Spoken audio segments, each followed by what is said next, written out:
자, 이번 시간 금융상품의 모든 것, 절세 목적 금융상품 제1편 비과세 종합저축에 대해서 알아보는 시간 가져보도록 하겠습니다. 자, 우리가 비과세 종합저축을 가입하게 되면요, 발생되는 이자 또는 배당소득에 대해서 세금을 묻지 않습니다. 그래서 앞에 비과세가 붙는 것이고요.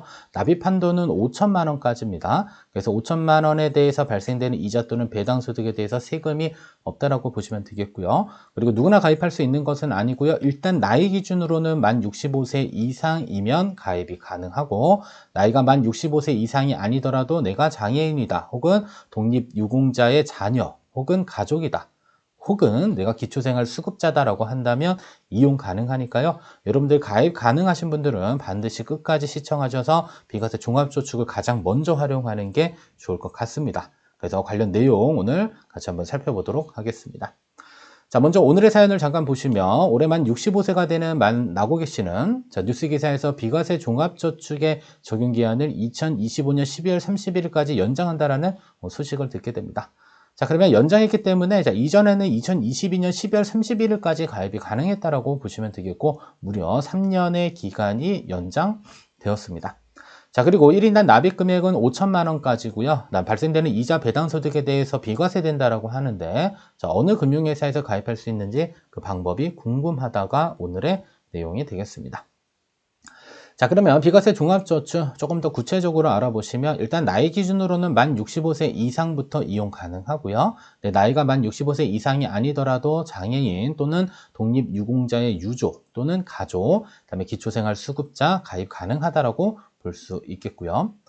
자, 그리고 납입 한도는 모든 금융기관을 포함해서 5천만 원이 한도입니다. 이건 원금 기준이고요. 이 원금 안에는 이자 또는 배당, 발생되는 수입은 포함되지는 않습니다.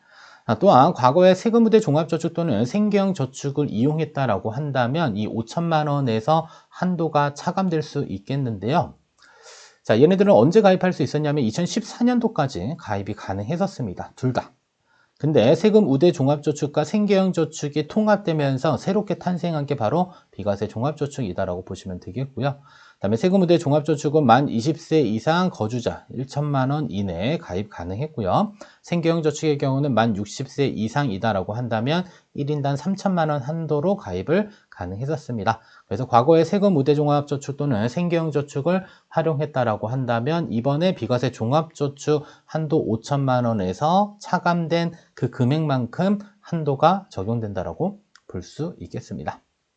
자, 그리고 납입 한도를 보시면 납입 한도 이내 여러 계좌 개설 가능하다라고 되어져 있는데요. 내가 만약에 은행에다가 3천만 원을 먼저 가입했고 나머지 2천만 원에 대해서는 증권사에서도 가입이 가능하다라고 볼 수가 있겠고요. 자, 그리고 적용기한을 보시면 2025년 12월 31일 이전까지니까요. 반드시 먼저 활용하실 금융상품이 됩니다. 왜냐하면 세금을 비과세해 주니까 가장 먼저 이용하셔야 됩니다. 조건에 해당된다면. 자, 그리고 가입 가능한 금융회사는 은행, 혹은 저축은행 또는 증권 또는 보험사 가입 가능하고요.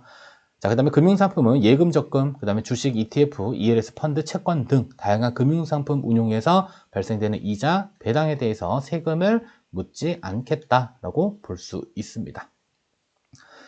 자, 그리고 가입 금융기관 보시면 은행에서 가입하게 되면요, 비과세 종합저축 예금이라는 표현을 쓸 거고요. 자, 보험사에서 가입하면 비과세 종합저축 보험, 그다음에 증권사에서 가입하면 비과세 종합저축 계좌라는 이름을 쓸 거고요. 개인적으로는 보험 사건은 거의 이용하지 않으실 거라고 생각이 들고, 자, 그다음에 팁을 드리면, 자, 일단은 예금을 가입하게 되면 만기라는 게 있습니다. 만기. 그죠? 내가 만약에 5천만 원을 그냥 몽땅 다 가입을 했는데 중간에 목돈이 필요하게 되면요, 어떻게 될까요? 중간에 해지하는 경우가 있겠죠. 자, 이랬을 경우에는 만기가 있는 상품들은 중간에 깨게 되면 이자 수입을 100% 다 주지 않습니다. 그래서 일단은 목돈을 한꺼번에 가입하지 마시고요. 만약에 내가 5천만 원을 가입할 수 있다라고 한다면 이렇게 5개로 쪼개서 가입하는 겁니다.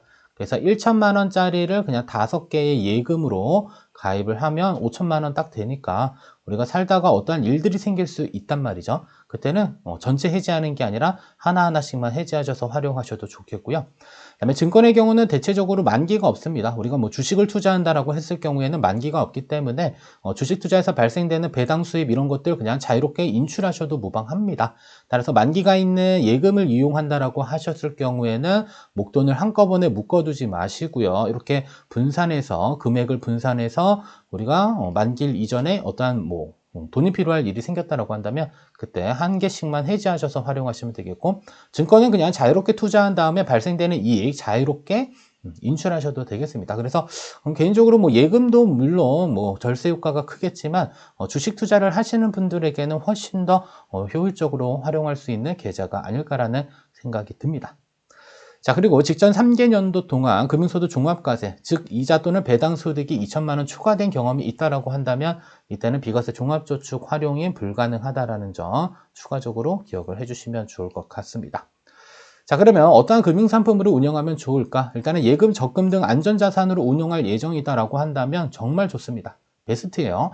왜냐하면 이자소득 때 15.4%를 원래대로라면 과세하는데 우리가 비과세 종합저축을 이용하면 비과세되기 때문이다라고 보시면 되겠고요.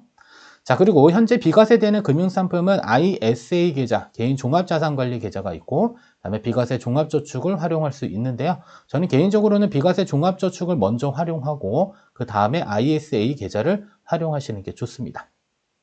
일단 이유는 비과세 종합저축의 경우는 납입 한도가 그냥 5천만 원을 일시에 납입할 수 있고요. 그다음에 ISA 계좌의 경우는 우리가 1년에 2천만 원씩이죠. 그죠? 1년에 2천, 그 다음에 최대 5년까지 가입 가능하기 때문에 1억 원까지 운용이 가능합니다. 그래서 일단은 만약에 여러분들이 비과세 종합저축을 가입할 수 있다고 한다면 일단 비과세 종합저축에 5천만 원까지는 먼저 활용해 주시고요. 그 다음에 초과되는 여유자금이 있다고 한다면 그 여유자금은 ISA 계좌에서 운용하는 것이 훨씬 더 좋을 수 있고요. 자, 그리고 비과세 한도 측면에 있어서도 일단 ISA 계좌의 경우는 일반형의 경우는 이 소득 금액의 차이에 따라서 200만 원까지가 비과세 한도입니다. 다만 비과세 종합저축의 경우는 비과세 한도는 존재하지 않습니다. 납입 원금에 대해서 5천만 원 한도가 존재할 뿐이지 비과세 한도는 존재하지 않기 때문에 5천만 원까지는 비과세 종합저축 먼저 활용해 주시고 그 다음에 5천만 원 초과되는 어떠한 자금을 활용할 수 있다고 한다면 이때는 ISA 계좌를 적극적으로 이용을 해주시면 될 것 같습니다. 자, 그리고 내가 위험자산으로 운용하고 싶다라고 한다면 이때도 좀 고민을 좀 해볼 필요가 있습니다. 자, 일단은 국내 상장 주식의 매매 차익 우리가 싸게 사서 비싸게 팔았을 경우에는 원래 세금이 없습니다. 그래서 절세 효과가 거의 없다라고 보시면 되겠고요. 그다음에 국내 상장 ETF의 매매 차익에 있어서도 원래 비과세입니다. 그래서 절세 효과는 없습니다. 그래서 비과세 종합저축을 활용할 이유는 없는데, 자, 다만 우리가 이제 주식 투자를 했을 때 발생할 수 있는 배당. 자, 그 다음에 ETF에 투자하게 되면 ETF 안에서 발생될 수 있는 분배금. 자, 배당과 분배금은 같은 말입니다. 그냥 주식을 직접적으로 투자했을 때 받는 걸 배당, 그 다음에 ETF 등 펀드를 활용해서 발생되는 이러한 배당의 이름을 분배금이라고 합니다. 그래서 배당과 분배금에 대해서는 15.4%의 세금을 떼는데, 자, 우리가 비과세 종합저축을 활용한다라고 했을 경우에는 이러한 배당 또는 분배금에 대해서 세금이 없고요. 자, 그리고 국내 상장 해외 ETF의 경우는 매매 차익에 대해서 15.4%가 과세됩니다. 혹은 발생되는 분배금에 대해서도 15.4%가 과세되기 때문에 국내 상장된 해외 ETF를 운용하는 계좌로는 아주 적극적으로 활용하기 좋습니다.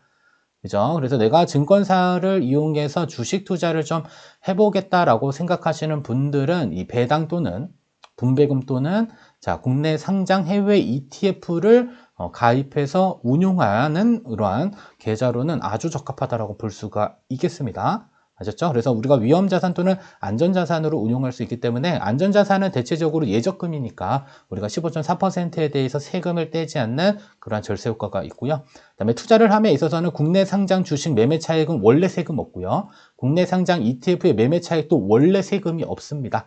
다만 세금이 있는 분배금 또는 배당 또는 국내 상장 해외 ETF의 매매 차익을 발생되는 부분들에 있어서는 원래 세금이 있지만 우리가 비과세 종합저축을 활용하면 세금이 없다라는 점 기억하시면 좋겠고, 그다음에 가장 먼저 활용할 것은 여러분들 비과세 종합저축을 이용하시고 추가되는 여유자금이 있으면 이때는 ISA 계좌를 활용하셔서 절세 효과를 극대화시키면 될 것 같습니다. 자, 여기까지 시청해 주셔서 감사하고요. 자, 여러분들 금융 공부, 자, 여러분들의 요청 사항으로 콘텐츠 제작하고자 합니다. 그래서 금융 관련 궁금 사항들 댓글로 남겨주시면 관련 내용들 취합해서 영상 제작하도록 하겠습니다. 자, 오늘 내용, 자, 여러분들 도움되셨다면 구독, 좋아요, 알림 설정 부탁드리겠습니다. 감사합니다.